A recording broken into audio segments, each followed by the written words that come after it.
discuss chapter 2 atomic structure and bonding.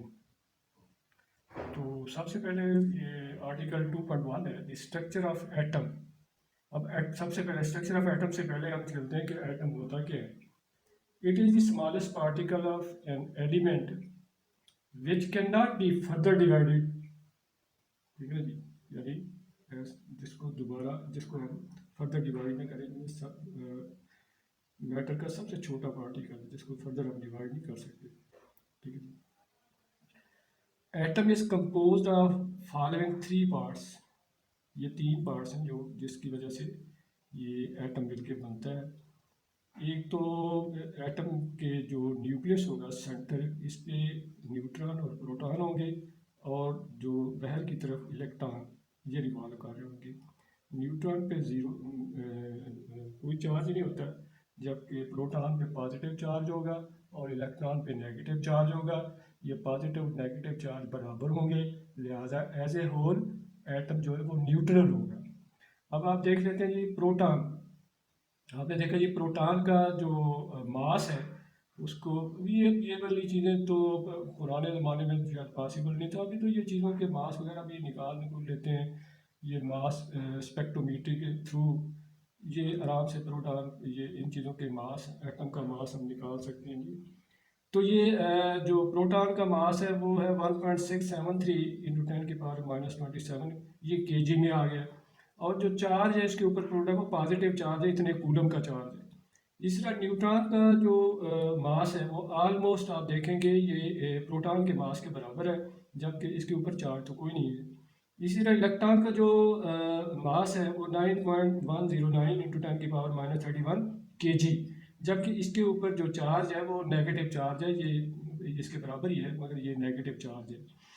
अब आप इन चीज़ों का अगर थोड़ा सा इसको विजुलाइज करें कि इसका कंपैरिजन करें, ये जो प्रोटॉन का मास और इलेक्ट्रॉन का मास, प्रोटॉन और न्यूट्रॉन का मास तो ऑलमोस्ट बराबर है। अगर हम इसका कंपैरिजन करें, फर्ज करें कि मैं इसको अगर मल्टीप्लाई कर देता हूँ, इसको अगर मैं मल्टीप्लाई करता हूँ 10⁻31 से इसको, तो ये वाला जो मेरे पास फिगर आ जाएगी ये कोई 16.7 टन ये वाली। इसको मैं 31 से मल्टीप्लाई कर दिया, इसको भी 31 से मल्टीप्लाई कर दिया, इसको भी 31 से मैंने थ्रू अगर मल्टीप्लाई करूँ तो ये मेरे पास जो बनेगी ये वाली फिगर, ये मेरे पास कोई 16.73 टन बन जाएगी। और ये वाली फिगर जो बनेगी ये मेरे पास 9.109 kg। अब आप ये समझ लें कि अगर कोई बड़ा ट्रक या जो बड़ा सा होता है लोड कैरियर बहुत सारा लोड कैरियर के ऊपर अगर 17 टन रखा हुआ वजन, ठीक है ना जी, या आप ऐसा समझे जो आम नॉर्मल ट्रक है, दो ट्रक का लोड, 2 ट्रक समझ लें 17 टन अगर टोटल है जिसमें 2 ट्रक का लोड बनता है। इसके ऊपर आप ये समझें प्रोटॉन का वजन और उसके मुकाबले इलेक्ट्रॉन का वजन सिर्फ 9 kg। किधर ये 17 टन, किधर ये 9 kg, यानी इतना कंपैरिजन अगर कंपैरिजन करें तो इतना आपस में इसका डिफरेंस है। चलिए जी आगे चलते हैं जी। आप चलते हैं जी डाया ऑफ द न्यूक्लियस का डाया ये तकरीबन 10⁻⁻14 मीटर, और जबकि जो इलेक्ट्रॉन क्लाउड इसके रिवॉल्व कर रहा है उसका जो एटम का जो डाया है वो 10⁻⁻10। ठीक है ना जी। अब अगर मैं इसको 10⁻12 से मल्टीप्लाई कर दूँ और इधर भी 10⁻12 से मल्टीप्लाई कर दूँ तो ये 100 मीटर बन जाएगा और ये ऑलमोस्ट 10 मिलीमीटर बन जाएगा। अब ये कंपैरिजन आपको देने का मतलब ये है कि न्यूक्लियस का डाया ये 10 मिलीमीटर बन गया, मैंने ये 10⁻12 से मल्टीप्लाई किया इधर भी, तो जब इधर में मल्टीप्लाई किया 10⁻12 के साथ ये 10⁻⁻2 बन गया। 10⁻⁻2 ये तकरीबन 10 मिलीमीटर बन गया। 10 मिलीमीटर ये हो गया। जब उसी फिगर को 10⁻12 के साथ इधर मल्टीप्लाई किया तो 10⁻2 बन गया, तो ये मेरे पास आ गया जी कोई 100 मीटर। अब ये कंपैरिजन आपको ये बता रहा हूँ कि अगर न्यूक्लियस का दायरा, अब ये समझ लें ये 10 मिलीमीटर, ये 100 मिलीमीटर, एटम का दायरा 100 मीटर, न्यूक्लियस का दायरा 10 मिलीमीटर। आप ये समझें जैसे कमीज़ का बटन फुटबॉल ग्राउंड के दरमियान में पड़ा हुआ है, ठीक है ना जी। तो ये आप इसका कंपैरिजन देख लें कितना फ़र्क है आपस में। तो आगे चलते हैं जी। एटॉमिक नंबर क्या होता है जी? नंबर ऑफ atomic number है, it is the number of proton inside the nucleus or the number of electron revolving about the nucleus, it is called atomic number। इसको z से जाहिर करते हैं। since charge are opposite and equal the thus the atoms are as a whole is neutral। ये वही बात तो पहले मैंने आपको बताया। अब atomic mass क्या होता है जी? atomic mass it is the approximate sum of mass of proton and neutron of an atom, ठीक है ना जी। यानी एटॉमिक मास क्या होगा? किसी एटम का, अब इस एटम में कोई भी इसका आइसोटोप हो सकता है। एटॉमिक मास से मुराद किसी एटम का, एलिमेंट के किसी एटम का, किसी कोई एटम क्या हो सकता है जी? उसका कोई आइसोटोप हो सकता है। उसको अगर आप पकड़ लें, उसका आप मास निकालें, ठीक है ना। जैसे जो प्रोटॉन है, न्यूट्रॉन है, आप उसका मास ले लें तो वो आपके पास उस एटम का एटॉमिक मास आ जाएगा। अब ये जो आपने जो पीरियोडिक टेबल देखी है उसमें जो सिंबल इधर लिखते हैं, ये इसके ऊपर ये एटॉमिक नंबर लिखते हैं, ये वाला नंबर ऑफ न्यूट्रॉन या प्रोटॉन ऊपर लिखते हैं, जो एटॉमिक मास है वो नीचे लिखते हैं, ठीक है ना जी। अब ये नीचे जो लिखा होता है यहाँ पे एटॉमिक मास, एक्चुअली वो रिलेटिव एटॉमिक मास लिखते हैं यहाँ पे। वो रिलेटिव का मतलब ये है, ये तो हमने एटॉमिक मास किसी एक एटम का देख लिया, ये एटॉमिक मास, मगर आपने देखा एक ही एलिमेंट के मुख्तलिफ आइसोटोप हो सकते हैं। तो ये फिर इसको फिर उनकी अबंडेंस पे डिपेंड करता है। लिहाजा हम क्या करेंगे, हम उसका एवरेज करना पड़ेगा। तो क्योंकि कुछ आइसोटोप की अबंडेंस कम हो सकती है, कुछ आइसोटोप की अबंडेंस ज़्यादा हो सकती है। अगर कोई सैंपल लिया जाए तो फिर हम उनका एक एवरेज लेंगे। जो एवरेज लेंगे उसको हम डिवाइडेड करेंगे 1/12 मास ऑफ कार्बन, जिसको स्टैंडर्ड माना गया है। तो हमारे पास रिलेटिव एटॉमिक मास, इसको पढ़ लेते हैं। रिलेटिव एटॉमिक मास को हम बाज़ का एटॉमिक वेट भी कह सकते हैं, एवरेज एटॉमिक मास भी कह सकते हैं। It is the ratio of average mass of an atom, एक एटम का average mass of an element to that ऑफ 1/12 of the mass of an atom of a carbon, ठीक है ना जी। एक एटम का एवरेज मास और उसको डिवाइड कर दो 1/12 the mass of carbon atom, तो वो हमारे पास रिलेटिव एटॉमिक मास निकल के आ जाएगा। तो इतने लंबे चक्रों में पढ़ने की बजाय हम क्या करेंगे जी, सिंपली जो रिलेटिव एटॉमिक मास निकालते हैं तो वो हम इस तरह निकाल लेंगे। The relative atomic mass is however calculated as mass in gram of इतने atoms of that element.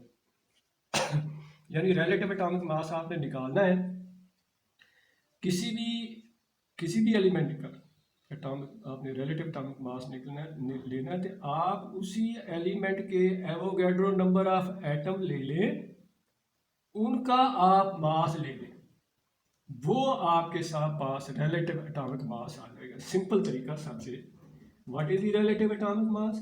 Relative atomic mass is the mass in gram of इतने atom of that element. It is called relative atomic mass। तो इसको मसलन फर्क करें, आपका ये फर्ज करें कि आपके पास हाइड्रोजन है। फॉर एग्जांपल हाइड्रोजन का आप एटम ले लेते हैं, हाइड्रोजन के ये हाइड्रोजन का एटम है। तो हाइड्रोजन के एटम का आपने देखा कि उसका जो मास है वो 1 उसमें तो एक ही प्रोटॉन है, इलेक्ट्रॉन के मास को तो हम छोड़ देते हैं। लिहाजा हाइड्रोजन का एटम है, उसका जो मास है वो 1.67 × 10⁻⁻24 ग्राम ये हाइड्रोजन के एटम का मास है, वो एक्चुअली प्रोटॉन का मास जो हम आपने पीछे पढ़ा होगा, ये मैंने पीछे भी दिखाया था आपने, ये प्रोटॉन का मास देखा था, ये प्रोटॉन, ये वही वाला है। अब ये प्रोटॉन का मास है, तो प्रोटॉन, एक ही प्रोटॉन है, इसी का मास हाइड्रोजन के एटम का मास हो गया। इसको अगर मैं एटॉमिक मास यूनिट से डिवाइड कर दूं तो मेरे पास रिलेटिव एटॉमिक मास आ जाएगा हाइड्रोजन का। तो वो हमने उसको निकाला। ये देखें जी, इसको मैं डिवाइड कर देता हूँ इसी के साथ, ये देखना फॉर हाइड्रोजन, हाइड्रोजन का ये देखना है, हाइड्रोजन के एटम का मास ये है जी 1.678। अब इसको मैं डिवाइड करता हूँ 1.66, जो एक एटॉमिक मास यूनिट है वो इसके बराबर है 1.66 इंटू 10 की पावर -24। ये एक AMU की वैल्यू है 1.68 10 की पावर, तो ये आप अगर इसको निकालेंगे तो ये हमारे पास 1.008 एटॉमिक मास यूनिट आ जाएगा जी। ठीक ना जी। अभी इसको देखते हैं, ये जो मैं बात कह रहा हूँ ये कैसे आ गया, ये इसको हम जैसे चेक कर लेते हैं। मसलन मिसाल के तौर पे अगर हमने कार्बन का निकालना है रिलेटिव एटॉमिक मास, ठीक है ना जी। अब आप देखेंगे कि मास ऑफ 6.023 इंटू 10 की पावर 23 एटम्स ऑफ कार्बन 12। अब ये एवोगैड्रो नंबर ऑफ, अगर आप कार्बन 12 के एटम ले लें, ठीक है ना जी, आप लें इतने एटम ऑफ कार्बन 12, अब उनका आपने मास निकाला, वो आपके पास 12 ग्राम आ जाएगा। ठीक ना जी।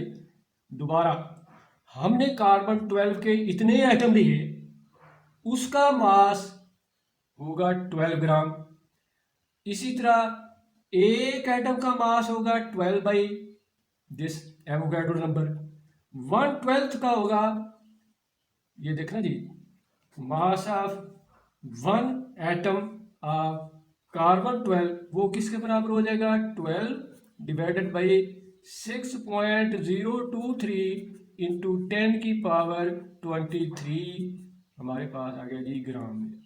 अब mass of 1/12 atom of carbon आप निकालेंगे तो आप इसको 12 डिवाइडेड बाई, ये देखना जी, आपने एक का निकाला, ये तो आपने ये एक एटम का आ गया ना ये मास। अब हमने 1/12 का निकाला है, तो 12 से आप डिवाइड कर दें, 12 इंटू 6.023 इंटू 10 की पावर 23, तो ये हमारे पास जो आंसर आ जाएगा वो आ जाएगा जी, इसी तरह इसको देख लें जी, ये हमारे पास 6.023 इंटू 10 की पावर 23, यानी ये वाली चीज़। अब इसको ज़रा सिंप्लीफाई करूँ, इसी चीज़ को 6 में दोबारा लिखता हूँ, 0.23 इंटू 10 की पावर 23, तो ये बराबर हो गया, ये मैं ऊपर 10 लिख देता हूँ, इसकी 10 ये ऊपर ले जाता हूँ, तो ये इसको -24 करना पड़ेगा, तो ठीक ना जी। तो ये आपके पास 6.023, इसको आप हल करें तो ये हमारे पास 1.66 इंटू 10 की पावर -24 ग्राम आ जाएगा। ठीक है ना जी। अब ये मैंने क्या निकाला, जो कार्बन का 1/12 एटम है, यानी उसका 12th हिस्सा, ठीक है ना जी, कार्बन एटम का, उसका मैंने मास निकाला, तो वो मास निकल के ये आ रहा है। अब इसको एक AMU माना गया है, 1 AMU इसको माना गया है, ठीक है ना जी, किसके बराबर है, यानी 1 ओवर एवोगैड्रो नंबर, ये N/E, यानी वही चीज़ है। अब फर्ज करें कि आपको जो टेबल है उसमें आपको रिलेटिव एटॉमिक मास ही दिया होता है, ठीक है ना जी। तो वो रिलेटिव एटॉमिक मास तो वैसे तो कैलकुलेट करेंगे, हमने सिंपल सा बताया कि आप उसी एटम के एवोगैड्रो नंबर ऑफ एटम ले लें, उनका आप मास निकाल लें, वही आपका रिलेटिव एटॉमिक मास आ जाएगा। इसको हम वेरीफाई भी कर चुके हैं कार्बन के एटम के सिलसिले में, ठीक ना, आंसर वो आ गया था। अभी आप देख लें जी, अगर हमने कार्बन का कैलकुलेट करना है, अभी कार्बन 12 जी इसकी अबंडेंस, इसके अगर आप एवोगैड्रो नंबर लें तो ये आपके पास 12 ग्राम आ जाएगा, और इसकी जो अबंडेंस है नेचर में या सैंपल में, वो इसकी अबंडेंस 98% है। इसी तरह कार्बन जो 13 है, जिसका दूसरा आइसोटोप है, ठीक है ना जी। यानी अक्सर एलिमेंट के एसोटोप में मतलब मगर इसकी परसेंटेज बहुत ज़्यादा है ना। इसी इसी कार्बन को इसलिए हमने स्टैंडर्ड माना हुआ है कि ये ज़्यादा रिएक्ट करता है बाकी चीज़। पहले तो किसी ज़माने में तो हाइड्रोजन को लेते थे एज स्टैंडर्ड, ठीक है ना जी। उसको A M U hydrogen atom के मास को लिया जाता था शुरू में। मगर हाइड्रोजन का एटम एक तो गैस है, दूसरा काफ़ी ज़्यादा रिएक्टिव है, तो इसको लिहाजा इसको दूसरा ये इतने आइटम के साथ रिएक्शन भी नहीं करता था। तो लिहाजा फिर बाद में ये सोचा गया कि ये कार्बन का एटम, ठीक है ना जी, जो ज़्यादा इसकी हालांकि ये भी काफ़ी अबंडेंस में तो काफ़ी पाया जाता है, और ये ज़्यादा रिएक्ट करता है, ज़्यादा एटम के साथ रिएक्ट करता है। ज़्यादा रिएक्ट करने का मतलब नहीं है, ज़्यादा एटम के साथ इसका रिएक्शन है, ठीक है ना जी। लिहाजा कार्बन का जो एटम है उसका जो एटॉमिक वेट है वो तो 12 आ रहा था, यानी C12 का वो तो 12 आता है। उसका 1/12 लें तो वो उसको एक AMU माना गया। जैसे मैंने आपको वो एक AMU किसके बराबर है, इतने इस ग्राम के बराबर आ रहा है, ठीक है ना जी। अभी हमारे पास, अभी आप चलते हैं जी, जो अब हमारी पीरियोडिक टेबल है उसमें जो ये निकाला हुआ है इसका एटॉमिक मास या रिलेटिव एटॉमिक मास, वो कैसे निकाला हुआ है। अब वो ऐसे निकाला है कि इसका एवरेज लिया गया है। अब C12 है, इसका 12 ग्राम है, ये 98% है। C13 है, इसका 13 ग्राम है, और ये इसकी बंटन जो है ना 2% है सिर्फ, ठीक है ना जी। अगर मैं इनको इसका एवरेज मास निकालूं तो मैं लिखूंगा एवरेज एटॉमिक मास अगर मैं निकालूं तो ये इसको एटॉमिक वेट भी कह सकते हैं, ठीक है ना जी। तो ये मेरे पास आ जाएगा 12 इंटू इसकी अबंडेंस प्लस 13 इंटू इसकी अबंडेंस 0.2%, ठीक ना जी। मैं इसको फ्रैक्शन में ले लिया तो ये मेरे पास निकल के आ गया 12.02। अब ये देखें टेबल में ये लिखा हुआ है 12.02, ठीक है ना जी। आप इसका वो रिलेटिव एटॉमिक मास निकालेंगे वो भी यही आ जाएगा। आप ये चीज़ को चेक कर लें बेशक आप, लिहाजा ये वाली चीज़ वही चीज़ आप रिलेटिव एटॉमिक मास निकालेंगे वो फिर भी यही आएगा। निकाल के देख लें, आप रिलेटिव एटॉमिक मास निकालें तो वो क्या आएगा। अब रिलेटिव एटॉमिक मास यानी आपने कैसे निकालना है, मास of one atom divided by atomic mass unit, relative atomic mass ऐसे निकाला जाता है। अब मास ऑफ वन एटम वो हम कैसे निकालेंगे, मास ऑफ वन एटम तो है 12.02 डिवाइडेड बाई एवोगैड्रो नंबर, क्योंकि ये मास तो ये एवोगैड्रो नंबर ऑफ एटम का मास है, इसको इसके साथ डिवाइड करेंगे तो एक एटम का मास आ जाएगा, ठीक है ना जी। इसको फिर AMU यानी उसके साथ डिवाइड करेंगे। एक AMU कितने के बराबर है 1.66 इंटू 10⁻24। इसको आप हल करोगे तो आपके पास आंसर फिर वही आ जाएगा, ठीक है ना जी। तो ये तो आ गया। अब ये आप अगर कोई इसकी मिसाल के तौर पे हम इसकी अगर कोई इसकी एग्जांपल करें तो फर्ज करें कि आपके पास एग्जांपल नंबर 2.1 है, उसमें लिखा है what is the mass in gram of one atom of copper. ये पहला ए पार्ट। बी पार्ट है how many copper atom are in 1 gram of copper, ठीक है ना जी। तो पहली बात तो हमने मालूम करना है कि एक एटम कॉपर का उसका मास कितना है। अभी आपको पता है जो एटॉमिक मास है कॉपर का जो एटॉमिक मास है वो तो हमारे पास 63.54 ग्राम पर मोल है, ठीक है ना जी। कॉपर का जो एटॉमिक मास है वो है 63 ग्राम पर मोल, यानी कॉपर के एक मोल कितने बराबर है एवोगैड्रो नंबर वो ले ले, उनका जो मास निकल के आता है वो इतने ग्राम है वो एक मोल का, ठीक है ना जी। अब एक मोल में कितने एटम होते हैं एवोगैड्रो नंबर, इसका मतलब हुआ कि इतने एटम का जो मास है ना, इतने एटम का मास वो है 63.54 ग्राम। हमने निकालना है एक एटम का कितना तो ऊपर डिवाइड कर देंगे 63.54 54 डिवाइडेड बाई 6.023 इंटू 10⁻23, तो ये हमारे पास 1.05 इंटू 10⁻−22 ग्राम आ जाएगा जी। ठीक है ना जी। अब दूसरे पार्ट में वो कह रहा है कि how many copper atom are in 1 gram of copper. अब ये उल्टा है, यानी 1 ग्राम में कितने एटम होंगे। अभी हमें पता है कि अगर इतने ग्राम हों तो ये इतने एटम होंगे। ठीक है, इतने ग्राम में इतने एटम होते हैं, ये एवोगाड्रो नंबर। तो 1 ग्राम में कितने होंगे, आप इसको डिवाइड कर दें 6.023 इंटू 10⁻23, इसको आप डिवाइड करें 63.54, तो ये हमारे पास आंसर जो आ जाएगा, ये हमारे पास आ जाएगा जी 9.47 इंटू 10⁻21 एटम्स। ये आपने एटम्स निकाल लिए। ठीक है ना जी। इसी तरह अगर आप इसका एग्जांपल 2.2 देखें, ये भी सिंपल सी है। इसमें लिखा हुआ है क्लैडिंग, दो ऐसे मतलब पर्स चढ़ाना एक के ऊपर दूसरा। ठीक है, ऐसे क्लैडिंग। ठीक है जी। Cladding of USA quarter coin consist of alloy of 75 weight percentage copper, 25 weight% nickel. वो कॉइन जो बना हुआ है कैसे बना है, उसमें 75% कॉपर लगा हुआ है और 25% बाई वेट वो निकल लगा हुआ है। अब ये पूछ रहे हैं what is the atomic percentage of copper and atomic percentage of निकल, उस कॉइन में कितनी है। ठीक है ना जी। अब आप इसको कैसे निकालेंगे।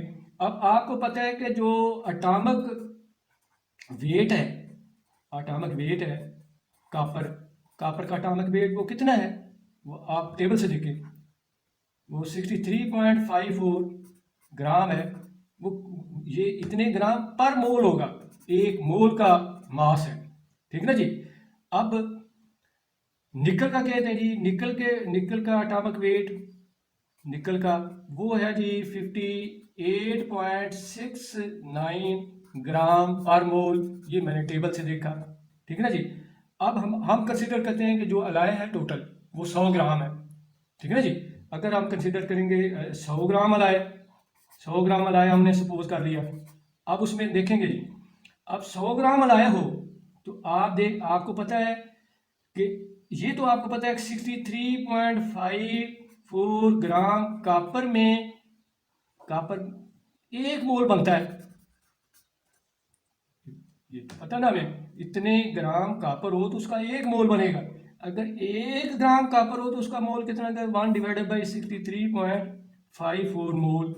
अगर 75 ग्राम, ये थे 75, अगर 75 ग्राम कॉपर हो तो उसके मोल बनाने हो तो 1 इसके साथ ये 63.54 इंटू 75 इसको मल्टीप्लाई करूंगा तो मेरे पास 1.1803 ये मेरे पास मोल बन के आ जाएंगे।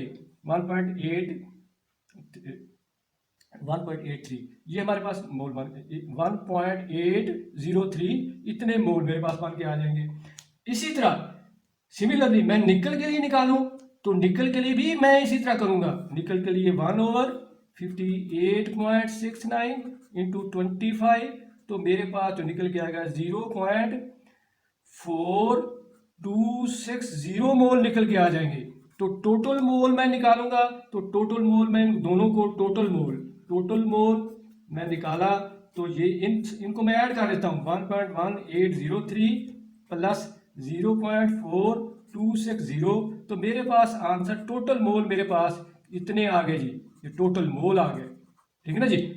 अब एटॉमिक परसेंटेज मैं निकालता हूँ कॉपर की एटॉमिक परसेंटेज मैं निकालूं तो वो बराबर होगी, इसके कॉपर के मोल कितने थे इसको मैं डिवाइड कर देता हूँ 1.1803, इसको टोटल जितने मोल हैं उसके साथ टोटल मोल कितने निकले 1. अभी मैंने ये किया नहीं 1.6063 इंटू 100, तो आपने निकाला 73.5% कॉपर के एटम है।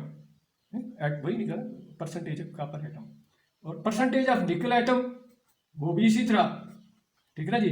अब निकल के मोल कितने थे जो 4.260 डिवाइडेड बाई टोटल मोल 1.6063, तो मेरे पास ये निकल के आएगा 26.5, या 100 में से ये निकाल दें तो ये मेरे पास निकल के आइटम की परसेंटेज आ जाएगी। ठीक है ना जी। तो सिंपल सवाल था। तो इंशाल्लाह नेक्स्ट टाइम हम पीरियोडिक टेबल के बारे में डिटेल डिस्कस करेंगे। Thank you very much. खुदा हाफिज़।